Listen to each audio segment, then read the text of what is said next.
भगवान विष्णु के पास गए।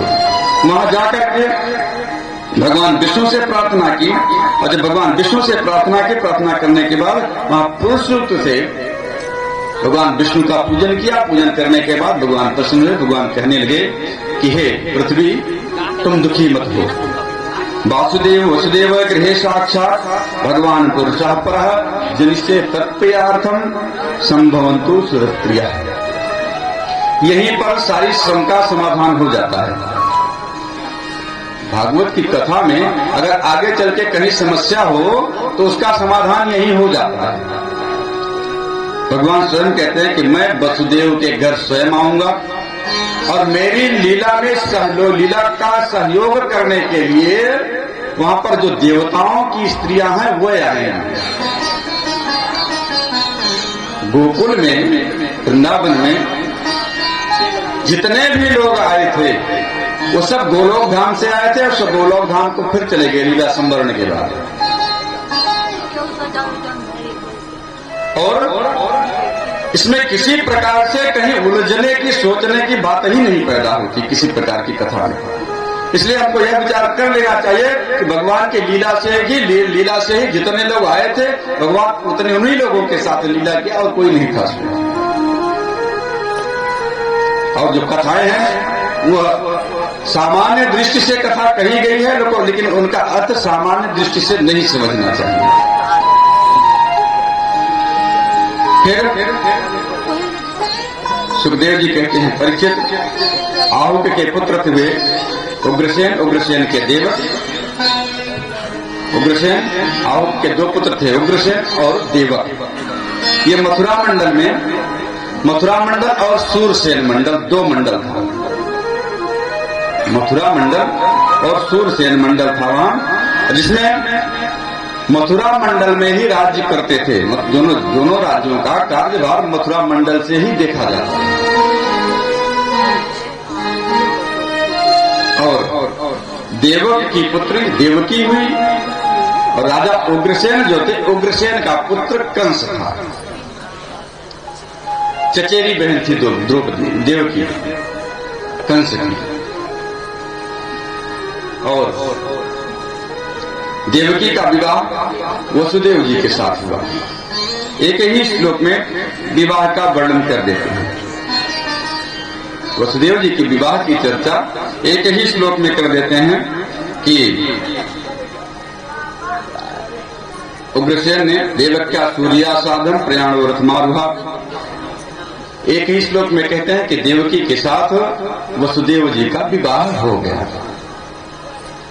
और जब विवाह हो गया, विवाह होने के बाद विदाई होने का जब समय आया तो राजा उग्रसेन ने प्रसन्नता पूर्वक भाई के बिटिया के विवाह में खूब दान किया, खुले मन से। क्या क्या दिया? चतुर्शतम पारिबरणम गजानाम हेममालिनाम पशुनाम अयुत सार्धम रथानाम त्रिकशतम। चतुर्शतम पारिबरणम, 400 हाथी दिए। और गजानाम हेममालिनाम, जो 400 हाथी थे, उन हाथियों को सोने की माला पहना करके, आभूषण से सुसज्जित करके। अब सोने की माला मनुष्यों को नहीं मिल रही है तो हाथी को कैसे पहनाते थे? सोच लीजिए उस समय कितना सोना रहा होगा। ऐसे हमारे देश को सोने की चिड़िया थोड़े कहा जाता था। आक्रांताओं ने हमको कम नहीं लूटा है।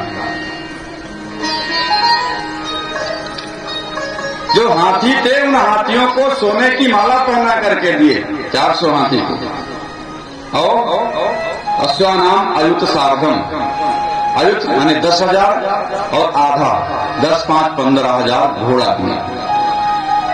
रथानाम त्रिकट शतम, क्षत्रिक 1800 रथ दी। दासी नाम सुकुमारी नाम दुष्यते समलिंकृते, 200 बड़ी सुंदर सुंदर दासियां, उनको वस्त्र आभूषण इत्यादि से सुसज्जित करके 200 दासी दिए देवकी की सेवा करने के लिए। इस प्रकार से दे करके विदा किए। विदा करने जब कहिए तो कंस जो था, कंस देवकी से बहुत प्रेम करता था। कंस देवकी से प्रेम करने के कारण कहने लगा कि इसको विदा करने मैं स्वयं जाऊंगा, इसका रथ हाँक करके। और रथ पे बैठ गया स्वयं सारथी बनके, द्रौपदी देवकी और वसुदेव जी रथ में पीछे। रथ लिए जा रहा था, तभी आकाशवाणी हो गई। इत्युक्ता सखला पापो भोजानाम कुलपांसना। अरे हे कंस, जिस बहन को तुम इतना प्रेम से लेकर के जा रहे हो विदा करने, उसी के 8वें गर्भ से तुम्हारी मृत्यु हो जाएगी। जब आकाशवाणी हुई तो कंस को क्रोध आया, और कंस को जब क्रोध आया कि इसी के जब 8वें गर्भ से हमारी मृत्यु हो जाएगी, तो इसने कहा कि अगर जब इसके गर्भ से मृत्यु होनी है तो मैं इसी का वध कर दूंगा, और जब यह नहीं रहेगा तो इसे नहीं रहेगी तो इसके पुत्र कहां से होगा, जब कोई पुत्र नहीं होगा तो मेरी मृत्यु नहीं होगी। तो भगनी महंत महारथ खड्ग पाणी कचे गृहित, इसने अपने हाथ में खड्ग निकाला और देवकी के सिर बाल पकड़ करके मैं इसका सिर काटूंगा। तभी वसुदेव जी सोच रहे हैं कि अभी अभी तो विवाह हुआ, विवाह में जो पैर में रंग लगा वो रंग भी नहीं धुला, सीधे मंडप से रंग लगा करके तो भेज दिया जाता है कन्या को। और इसका तो अगर विवाह मेरे साथ हुआ तो मेरा भी परम कर्तव्य है कि मैं इसके प्राण की एन केन प्रकारेण रक्षा करूं। पति का नाम एक नाम भर्ता भी है, भर्ता अर्थात भरण पोषण करने वाला। तो पति का भी यह कर्तव्य बनता है कि वह पत्नी का संपूर्ण ध्यान रखे, उसको क्या आवश्यकता है क्या आवश्यकता नहीं है, इसका भी ध्यान रखना चाहिए। अब वसुदेव जी सोच रहे हैं कि अभी अभी विवाह हुआ, हमारा यह परम कर्तव्य है कि इसके प्राण की रक्षा करनी है। तुरंत कहते हैं कि अरे कंस, मृत्यु जन्मवताम वीर देहेन सह जायते अद्यवापि वादी सतांते व मृत्युर्वै प्राणिनाम ध्रुवः। अरे कंस, जो जन्म लिया है तो उसकी मृत्यु तो निश्चित ही है, चाहे वो आज मर जाए चाहे 100 वर्ष के बाद मर जाए। जो जन्म लिया है उसकी मृत्यु निश्चित है, और जब मृत्यु निश्चित है आज मरे या 100 वर्ष के बाद बिना मरे फुर्सत नहीं है, तो इतना क्यों डरने की कौन सी बात है। और हे कंस, तृणजलू का एवं देही कर्मानुगतिम गता, जैसे तृणजलू का कीड़ा बरसात के मौसम में गधेड़ा जैसा होता है कीड़ा, उसको तृणजलू का कहते हैं। वो अपना एक भाग पीछे रखता है, आगे से उठा लेता है, फिर उसको रखता है, फिर पीछे से उठा करके फिर आगे लाके रखता है, फिर उठा लेता है, उसी को तृणजलू का कहते हैं। जैसे तृणजलू का कीड़ा अपने एक पैर को रखता है फिर दूसरा पैर रख करके तब उठाता है, उसी प्रकार से जीव जो है यह शरीर छोड़ने के पहले ही इसका निर्धारण हो जाता है कि इसका जन्म कहाँ होगा।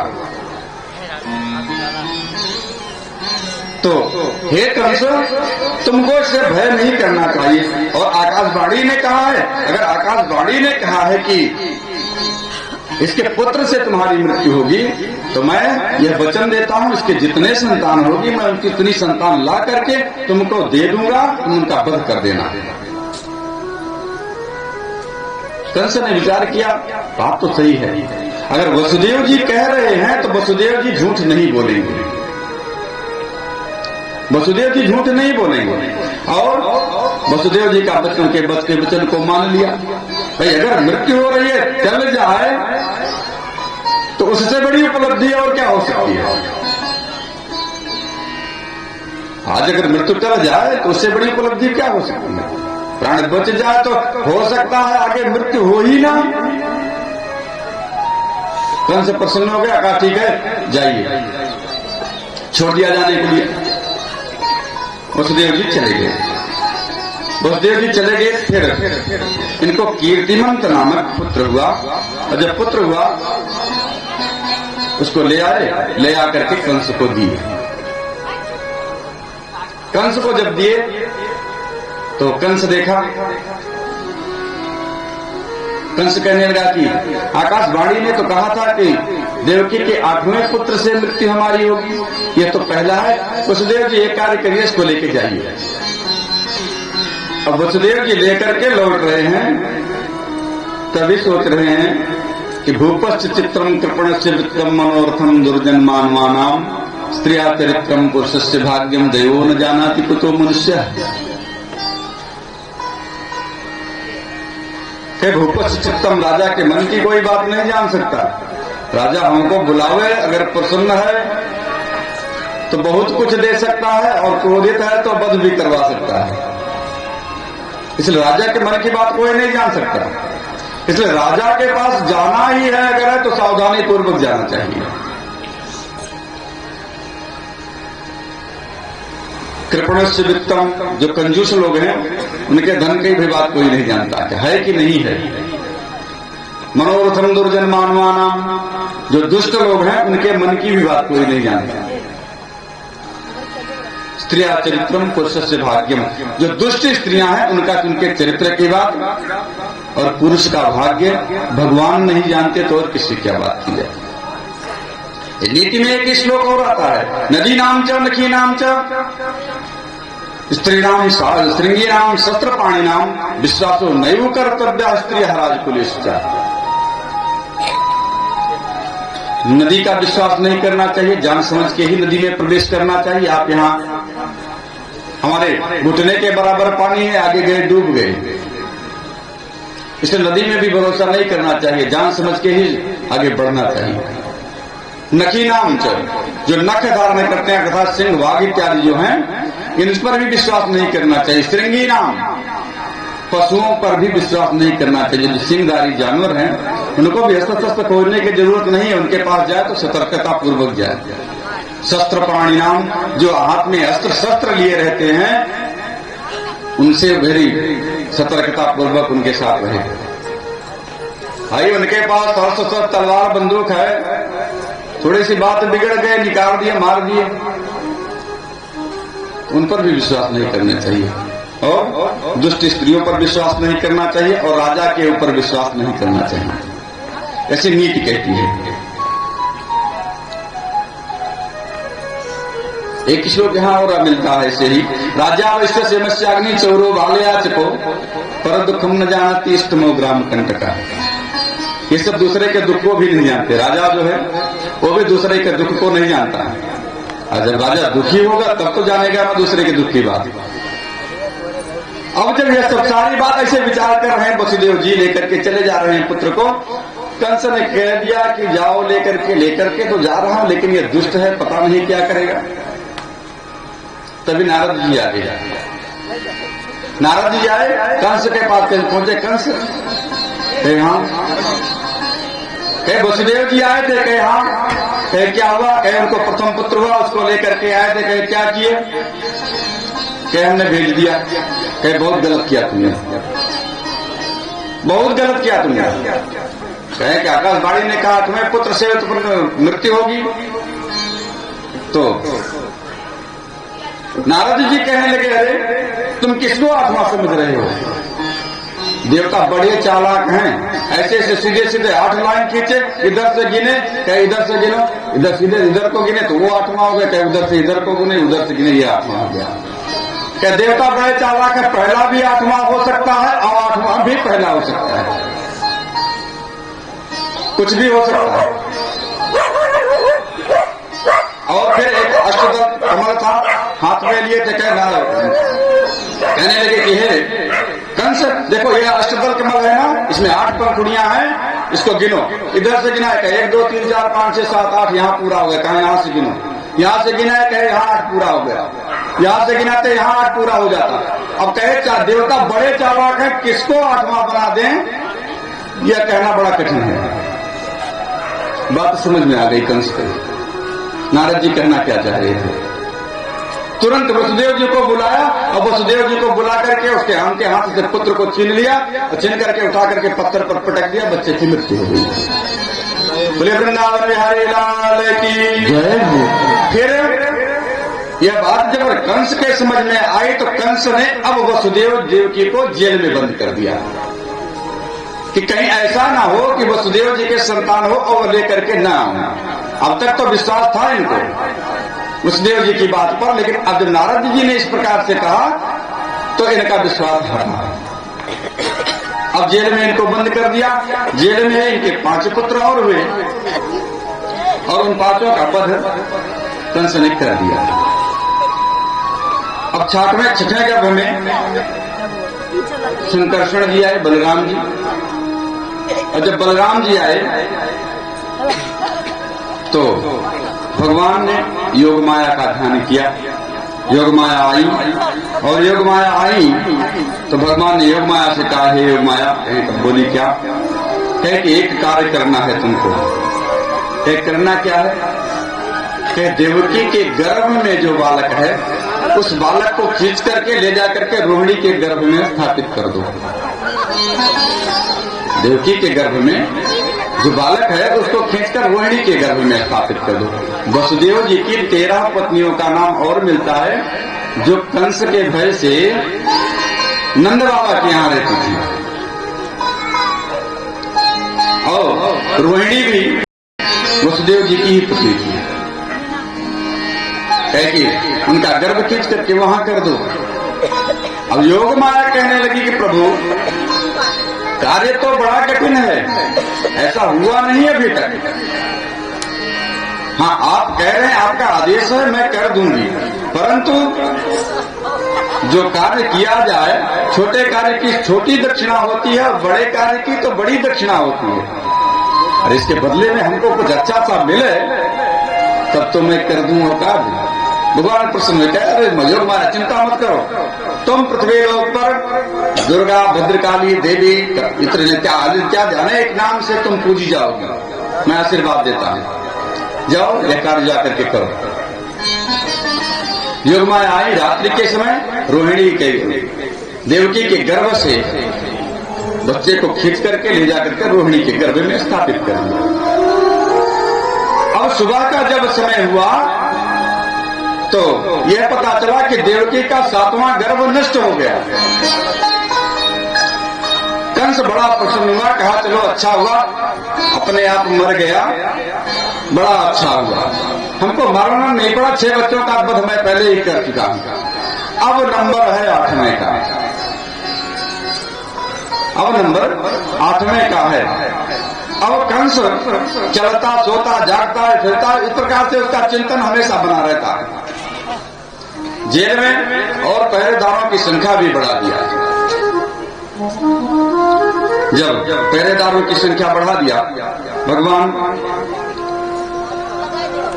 देवकी के गर्भ में आए। और देवकी के गर्भ में आए तो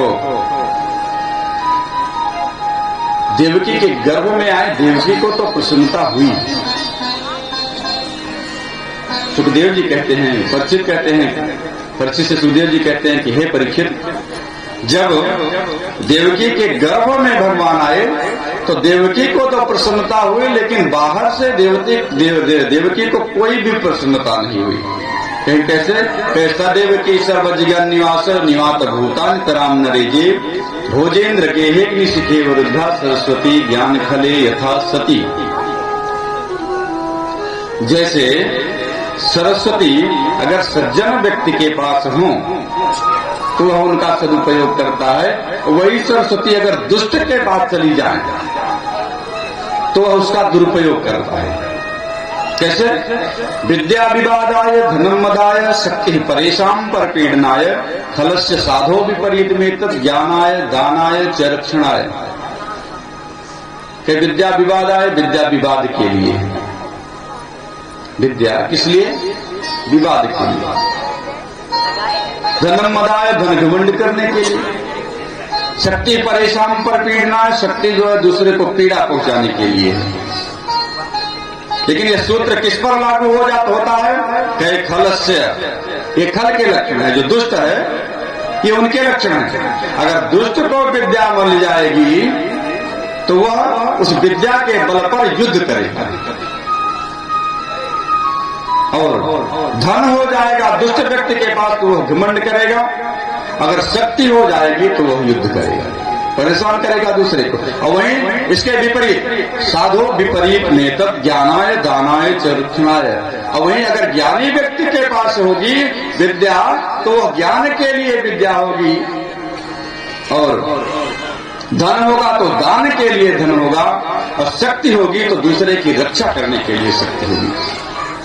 इसी प्रकार से कह रहे हैं कि वह सरस्वती ध्यान कले यथा सती। अरे जैसे सरस्वती दुष्ट व्यक्ति के पास चली जाए उसी प्रकार से, अरे जब भगवान आए भी तो कंस की जेल में आए, कंस की जेल में आए देवकी को तो प्रसन्नता हुई अंदर से, लेकिन बाहर से कोई प्रकाश नहीं हुआ। कैसे अग्नि शिखे और उठा, जैसे घड़े के अंदर दीपक जला दिया जाए तो वह उस दीपक का प्रकाश तो घड़े के अंदर रहता है, लेकिन उसका प्रकाश बाहर नहीं होता है। दीपक जब बाहर जलेगा तो बाहर प्रकाश होगा, अंदर प्रकाश नहीं होगा, तब में प्रकाश होगा। लेकिन वही दीपक घड़े के अंदर जब जलेगा तो वह प्रकाश नहीं होगा। अर्थात वह प्रकाश स्वरूप परमात्मा जब देवकी के गर्भ में आया तो देवकी के अंदर तो प्रकाश हुआ, लेकिन बाहर कोई प्रकाश नहीं हुआ। अब इस प्रकार से देवकी के गर्भ में आए भगवान। जब भगवान गर्भ में आए तो ब्रह्मादि देवता भगवान की गर्भगत स्तुति की। आइए हम लोग भी भगवान की स्तुति कर लेते हैं। सत्यम स्वागतम कृष्ण शरणागतम पाहे, स्वागतम कृष्ण स्वागतम पाहे,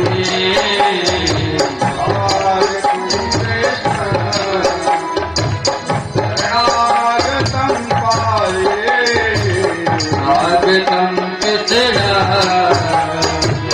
स्वागतम पाहे, स्वागतम तो स्वागतम शरणागतम पाहे, स्वागतम तो स्वागतम शरणागतम पाहे, स्वागतम कृष्ण शरणागतम पाहे।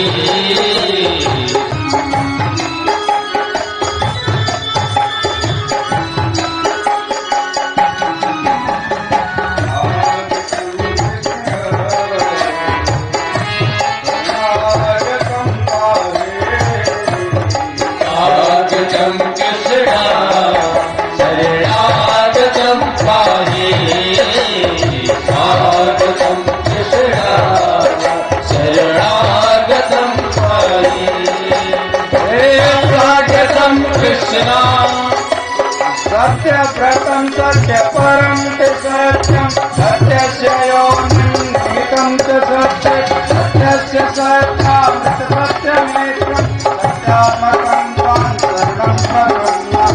स्वागतं कृष्ण स्वागतं पाहि, स्वागतं कृष्ण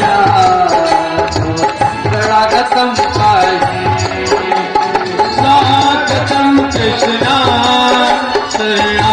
शरणागतं पाहि, स्वागतं कृष्ण शरणागतं पाहि, स्वागतं कृष्ण शरणागतं पाहि, स्वागतं कृष्ण शरणागतं पाहि।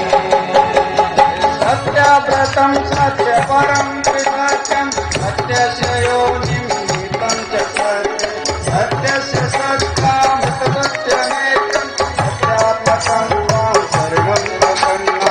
स्वागतं कृष्ण शरणागतं शरणागतं शरणागतं पाहे, स्वागतं शरणागतं शरणागतं पाहे, स्वागतं कृष्ण शरणागतं शरणागतं पाहे, स्वागतं सुस्वागतं स्वागतं पाहि, स्वागतं भागवत के प्रारंभ में ही व्यास जी ने कहा सत्यम परम धीमहि, मैं उस परम सत्य का ध्यान करता हूं। अब यहां ब्रह्मा जी भी सत्य का ही ध्यान कर रहे हैं, सत्य का ही ध्यान कर रहे हैं। हे प्रभु सत्य व्रतम, आपका व्रत सत्य है। आपने पृथ्वी को वचन दिया था कि मैं तुम्हारे उद्धार के लिए आऊंगा, आप अपना वचन पूरा करने के लिए आ गए। सत्य परम, आप ही परम सत्य हो। त्रिसत्यम, तीनों काल में आप ही सत्य हो। सत्य से प्रभु आप ही की आपके ही द्वारा ही समस्त सृष्टि का सृजन होता है। आप सत्य स्वरूप हो, निहितम तो सत्य, आप में सत्य ही विद्यमान है। हे प्रभु आप सत्य हैं, आपके जो ये नेत्र हैं वो अमृत रूपी सत्य के समान आपके नेत्र हैं। प्रभु हम आपकी शरण में हैं। दूसरे अर्थ में इस श्लोक का अर्थ समझे, जैसे वस्त्र बना, वस्त्र कैसे बना? रुई से। रुई कैसे हुई? वृक्ष से। वृक्ष कैसे बना? पेड़ से। पेड़ कहां उगा? पृथ्वी से। पृथ्वी में जल, अग्नि, वायु, सूर्य, आकाश, अहंकार, महत्तत्व, प्रकृति, इन सब के संयोग से वह बढ़ा, वृक्ष बढ़ा, तब जाकर के इससे फल हुआ, सूत बना, सूत बन के तब वस्त्र बना। इन सब का कारण क्या है? कारण वह सत्य स्वरूप परमात्मा ही है, जिसने वस्त्र का सृजन किया।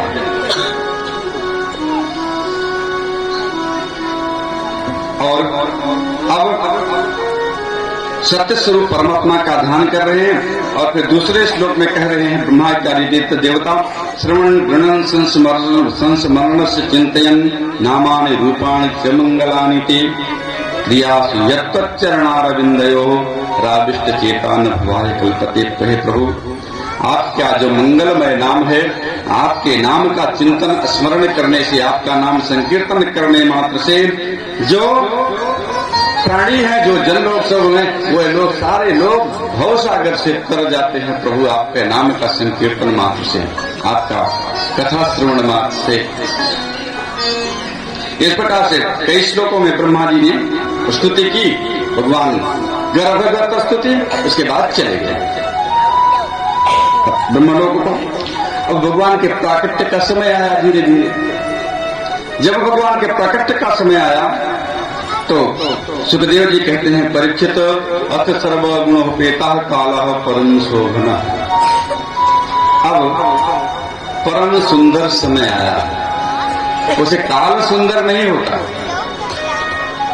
काल जो है, काल तो सुंदर नहीं होता।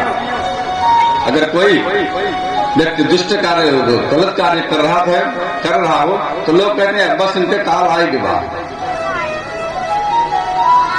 दूसरे अर्थ में जो काल की गणना है, उस काल तो सुंदर नहीं होता, लेकिन आज जब प्रभु के अवतार का जब समय आया तो समय भी बड़ा सुंदर हो गया। और जब समय सुंदर आया तो उसमें क्या हुआ? योर्वाचो जन्मोत्सव शांत ग्रह ऋक्ष तारकम। जब जन्म का समय आया तो उस समय रोहिणी नक्षत्र था, आकाश मंडल के जो तारे थे वो तारे शांत स्वभाव में थे।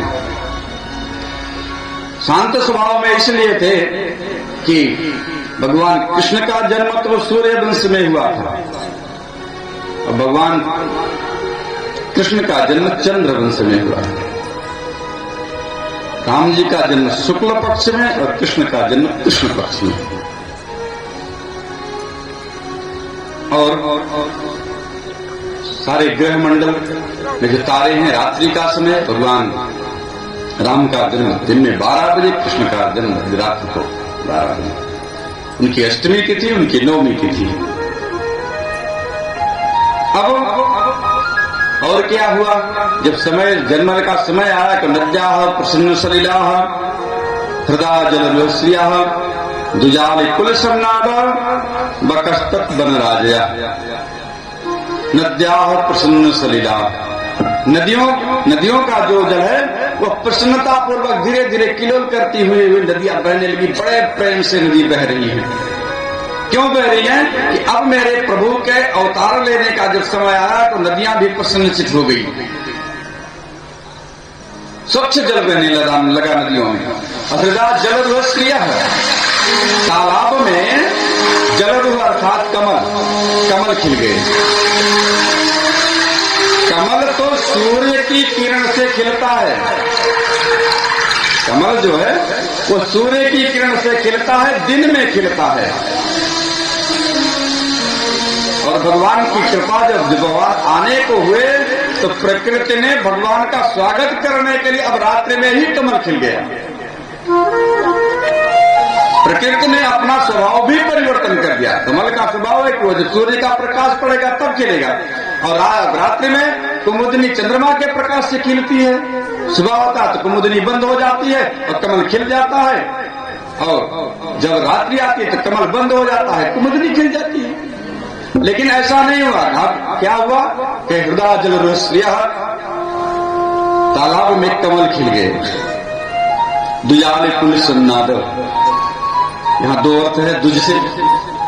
दुज अर्थात ब्राह्मण, जिनका यज्ञोपवीत संस्कार होता है। एक तो माँ के गर्भ से जन्म लेने पर एक जन्म होता है, और दूसरा जन्म जब इनका यज्ञोपवीत संस्कार किया जाता है तब दूसरा जन्म होता है। इसलिए यज्ञोपवीत का नाम भी उपनयन संस्कार है।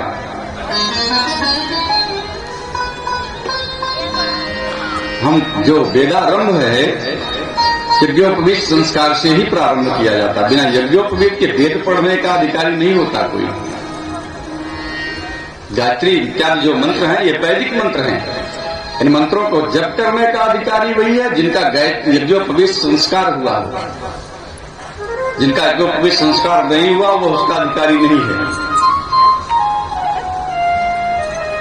दुजाली कुल सन्नाद, आज जो ब्राह्मणों का कुल है वह बड़ा प्रसन्न है और प्रसन्न होकर के वेद ध्वनि कर रहा है।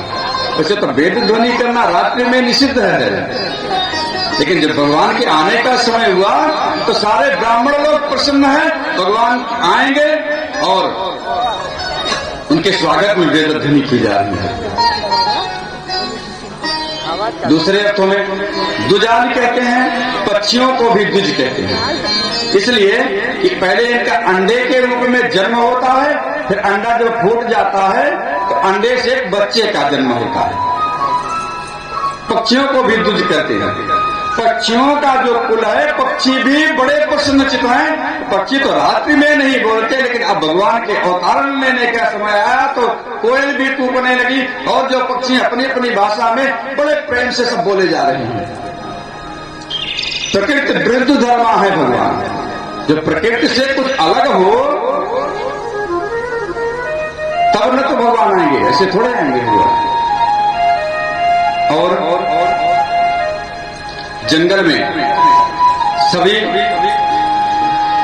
जंगल में जो हिंसक इत्यादि जानवर हैं वो भी बड़े शांत हैं कि प्रभु के अवतार का समय आ रहा है। फिर कहते हैं गौ वायु सुख स्पर्श पुण्य गंधो शुचि। हवा बहने लगी। हवा कैसे बहन रही है? सुख स्पर्श। हवा जो चल रही है वह सुख दे रही है। अभी कभी हवा चल जाती है तो अरे लग रहा लुक बह रहा है, रास्ते में निकल गए लगा प्राण चला जाएगा। लेकिन ऐसा नहीं है। भगवान के जब प्राकृतिक का समय आया तो सुख स्पर्शा, सुख को देने वाली हवा चलने लगी, आनंद को प्रदान करने वाली। पुण्य गंधवा शुचि, और उस हवा में सुगंधित हवा थी, गंध भी था। अग्नेश्चे दुजाति नाम शांतस्त्र समिंदताम। जो दुजाति कुल अर्थात ब्राह्मण कुल की जो अग्नियां थी वह अग्नियां भी शांत हैं कि प्रभु आएंगे और मुझ में फिर से स्वाहाकार होगा। इस प्रकार से प्रकृति भगवान के स्वागत के लिए तैयार हो रही है। सुखदेव जी कहते हैं हे परीक्षित, मंदम मंदम जलधर जगर्जु अनुसागरम। धीरे धीरे बादल गर्जना करने लगे और धीरे धीरे बूंद पड़ने लगी। जब धीरे धीरे बादल तेज से नहीं पड़ते, बादल तेज से गरजी। इसलिए कि भगवान के जब आने का समय हो गया और कहीं भगवान डर गए तो बाल्या अवतार है, बादल गरज रहे हैं लेकिन मंदम मंदम, बहुत धीरे धीरे, और बहुत छोटी छोटी बूंद से फुहारा पड़ रहा है, बरसात हो रही है बहुत धीरे धीरे। सुखदेव जी कहते हैं परीक्षित, उसी समय निशीथे तमुद्भूते जायमाने जनार्दने, उसी समय मध्य रात्रि में भगवान देवकी के यहाँ गर्भ गुहा में कंस के जेल खाने में प्रकट हुए। बोले बालकृष्ण लाल की जय। अब सुखदेव जी कहते हैं परीक्षित, भगवान तो प्रकट हो गए, अब उनका स्वरूप देखिए। तमद्भुतम बालक मम्बुजेक्षरम चतुर्भुजम शंकर गदायुधायुधम श्रीवत्स लक्ष्मम गलकौस्तु शोभुरम भूषोभितम पीताम्बरम सांद्र पयोध सौभगम। अब जब भगवान आए के तमद्भुतम बालकम, वह बालक अद्भुत था, सामान्य बालक नहीं था, सामान्य बालकों की था। कैसे थे अद्भुत, कैसे अद्भुतता थी? चतुर्भुजम, 4 हाथ था। तो भाई सामान्य बालक तो 2 हाथ से पैदा होते हैं, लेकिन भगवान थे, भगवान अवतार लिए तो चतुर्भुजम, 4 हाथ, और चारों हाथ में शंख चक्र गदा पद्म धारण किए हुए थे। श्रीवत्स लक्ष्मण गलकौस्तु शोभितम, और भृगुलता लगी हुई थी, और गले में कौस्तुभ मणि भी पहने हुए थे। पीताम्बरम, पीला वस्त्र पहने हुए थे, और जो बहुत दिव्य प्रतीत हो रहा था। विश्व स्वरूप से जब भगवान आए, देवकी बड़ी प्रसन्न हुई, देवकी वसुदेव जी तो बड़े प्रसन्न हुए, और वसुदेव जी ने कंस के जेल खाने में भी ब्राह्मणों को 10,000 गाय देने का अपने मन में ही संकल्प किया। पुत्र हुआ तो इन्होंने मन में ही संकल्प किया कि मैं 10,000 गाय ब्राह्मणों को दूंगा। और दे कैसे सकते थे भाई, जब विवशता है, जेल में बंद है, तो जब जेल में बंद है तो कैसे दान करेंगे? और जब तक नाल छेदन संस्कार नहीं हो जाता, उस समय जो दान किया जाता है उसका पूर्ण अक्षय होता है।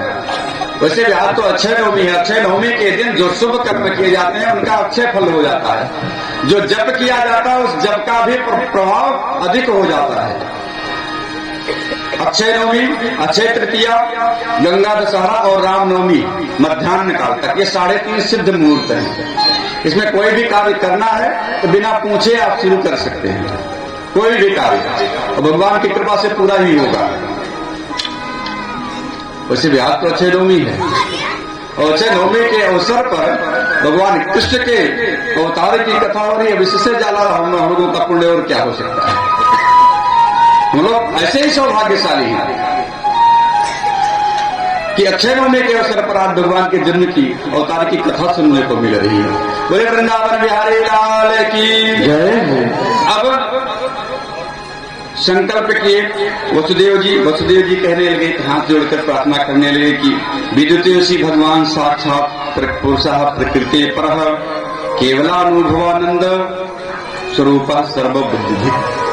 हे प्रभु, मैं जानता हूँ, मैं यह जानता हूँ आप प्रकृति से परे हैं।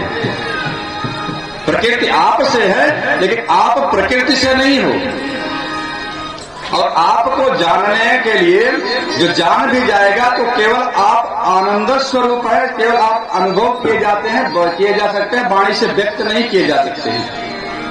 जैसे गूंगे व्यक्ति को मिठाई खिला दी जाए और उससे पूछा जाए कितना मीठा है तो कैसे बताएगा?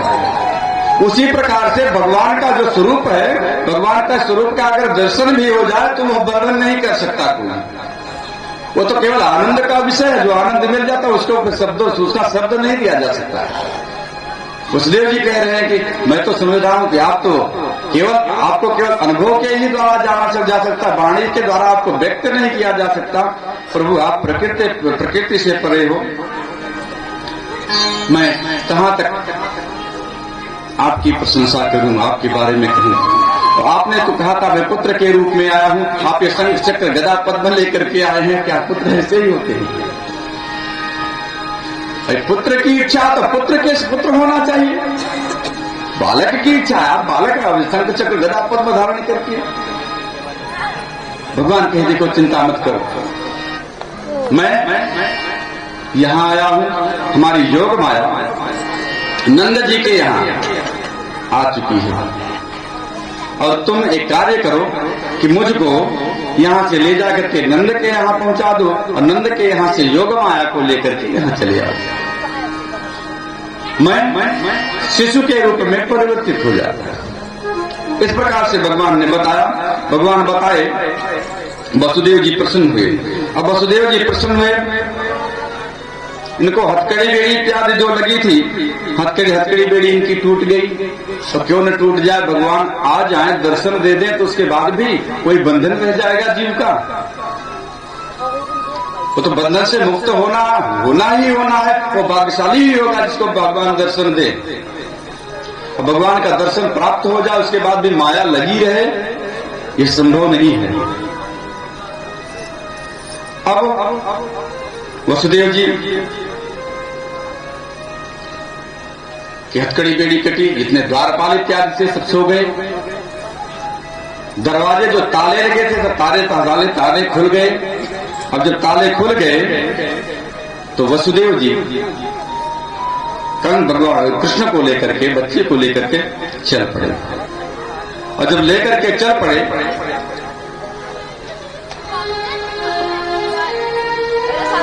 अब वसुदेव जी लेकर के चले, लेके वसुदेव लेके चले वसुदेव हो, झमक बरसे बदरिया लेके चले वसुदेव हो, झमक बरसे बदरिया लेके चले वसुदेव हो, झमक बरसे बदरिया चले वसुदेव हो, झमक बरसे बदरिया बरसे बदरिया झमक बरसे बदरिया बरसे बदरिया झमक बरसे बदरिया चले वसुदेव हो, झमक बरसे बदरिया चले वसुदेव हो, झमक बरसे बदरिया।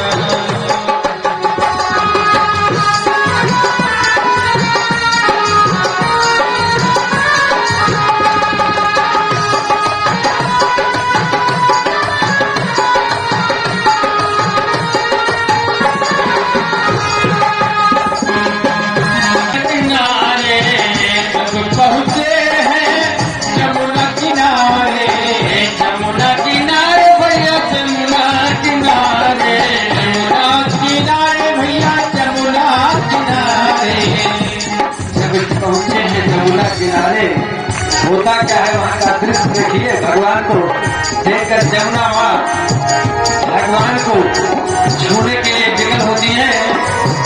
जब पहुंचे हैं जमुना के मरे मरे चली आई हो, जमुना मरी चली आई हो, चमक बरसे बदरिया बरसे हो, चमक बरसे बदरिया बरसे बदरिया।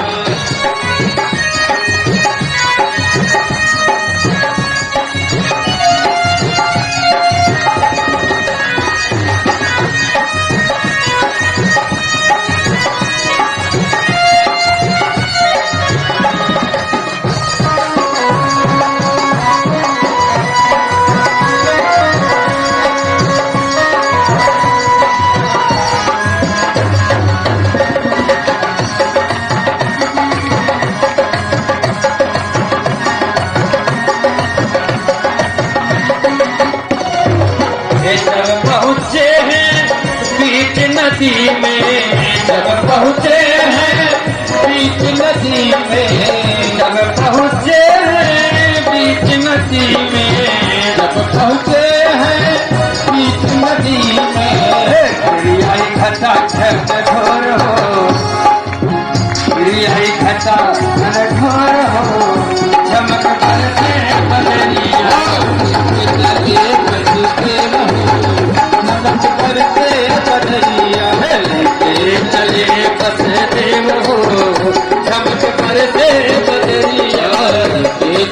बसुदेव हो चमक बरसे बदरिया बरसे बदरिया भैया बरसे बदरिया बरसे बदरिया भैया बरसे बदरिया चले बसुदेव हो चमक बरसे बदरिया ये चले बसुदेव हो चमक बरसे बदरिया चमक बरसे ये चले बसुदेव हो चमक बरसे बदरिया चले बसुदेव हो चमक बरसे बदरिया ये चले बसुदेव हो चमक बरसे बदरिया बरसे बदरिया हो बरसे बदरिया बरसे बदरिया हो बरसे बदरिया चले बसुदेव हो चमक बरसे बदरिया चले बसुदेव हो चमक बरसे बदरिया चले बसुदेव हो चमक बरसे बदरिया चले बसुदेव हो चमक बरसे बाल कृष्णलाल की वसुदेव जी कृष्ण को लेकर के जा रहे हैं, बरसात हो रही है, तभी शेष जी अपने सहस्त्र फण से पीछे से ऊपर से छाया कर दी, भगवान के ऊपर बूंद न पड़े। आगे चले जा रहे हैं, यमुना जी रास्ते में पड़ी, और जब यमुना रास्ते में पड़ी, यमुना जी सोचने लगी कि आज मेरा सौभाग्य उदय हो गया है।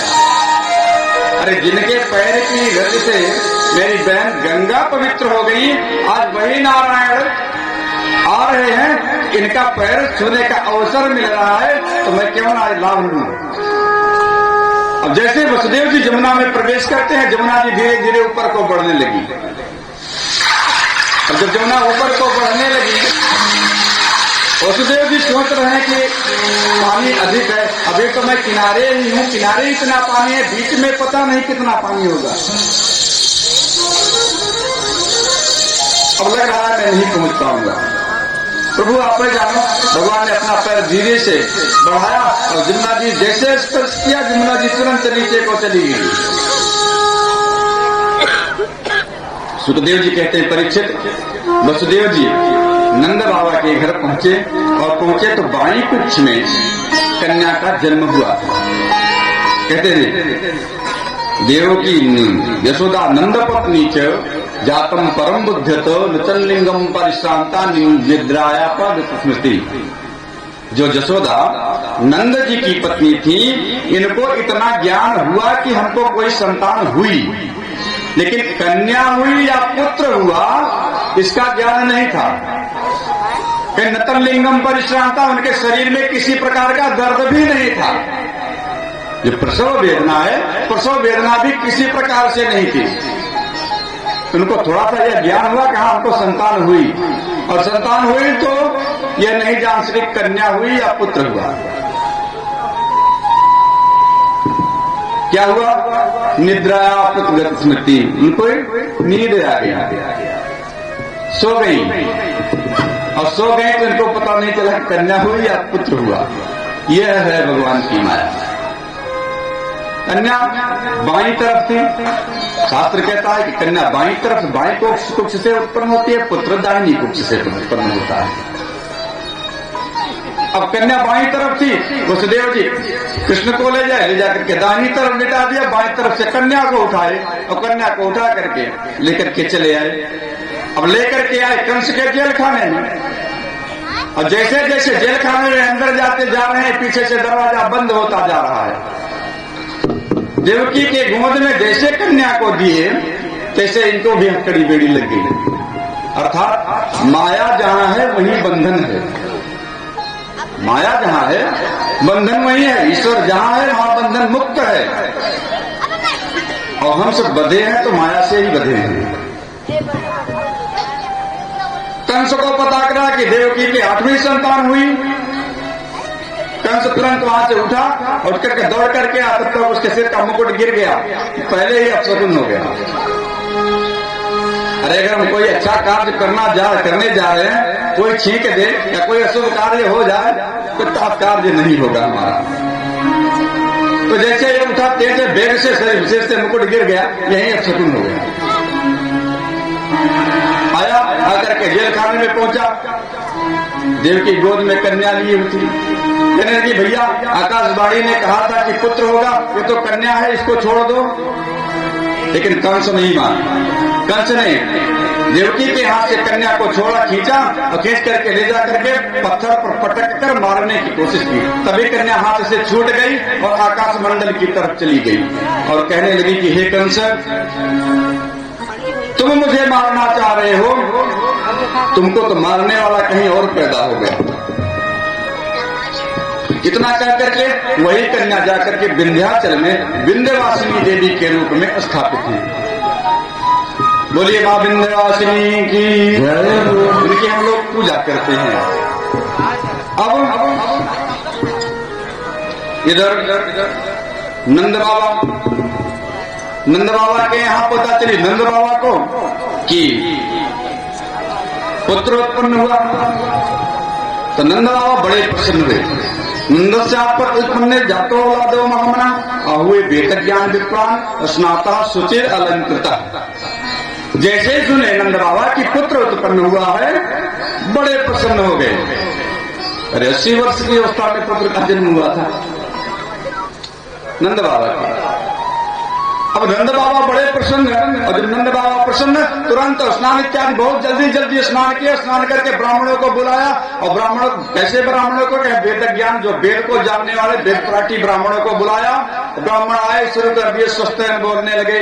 स्वस्तिनः इंद्रो वृद्धश्रवाः, मंगल पाठ करने लगे।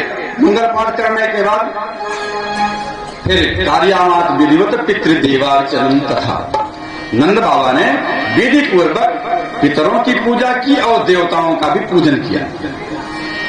जब देवता और पितरों का पूजन हुआ तो धेनु नाम न्यूते प्राप्त प्रागाद विप्रेदः समलंकृते।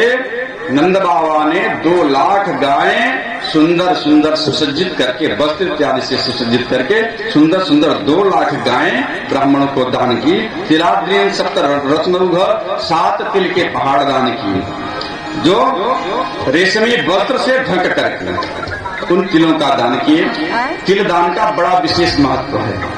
अगर हवन न की जा सके तो ब्राह्मण को, ऐसे ब्राह्मण को जो अग्नि में हवन करता हो, नित्य हवन करता हो, अग्निहोत्र कर्म, उसी को देना चाहिए। अब नंद बाबा दिए, और नंद बाबा दान इत्यादि दे रहे हैं खूब। दान इत्यादि देने के बाद अब नाल छेदन संस्कार हुआ। अब नाल छेदन संस्कार हुआ था, नाल काटा गया। जब तक नाल नहीं कटता है तब तक अशौच नहीं होता है परिवार में। नाल कटने पर ही अशौच होता है, वो अशौच 10 दिन तक होता है। अब जब नाल छेदन संस्कार हुआ, और नाल छेदन संस्कार होने के बाद नंद के यहाँ बड़ा उत्सव सा माहौल हो गया। भाई पुत्र हुआ। ऐसे भी आज के जमाने में भी हमारे यहाँ कोई संतान होती है तो माताएं बहुत प्रसन्न हो जाती हैं, और माताएं प्रसन्न हो जाती हैं तो माताएं प्रसन्न होकर के उत्सव में भाग लेती हैं, और नाचना गाना बजाना ये सब तो सारा कार्य होता ही है। अब आज वही स्थिति नंद बाबा के यहाँ भी उत्सव है। आइए हम लोग भी उत्सव का आनंद लेते हैं, भगवान कृष्ण की परम झांकी का भी दर्शन करते हैं। और इस मंगलमय बेला में फिर जब तक झांकी आपके सामने आती है, चलिए हम लोग छोटा सा तक भगवान का उत्सव मनाते हैं, नंद के घर चलते हैं, और आप लोग तालियों से जो है कम से कम उत्साहवर्धन करते रहेंगे। और झांकी का बस इंतजार के लिए बस आने ही वाली है, तब तक चलते हैं हम लोग।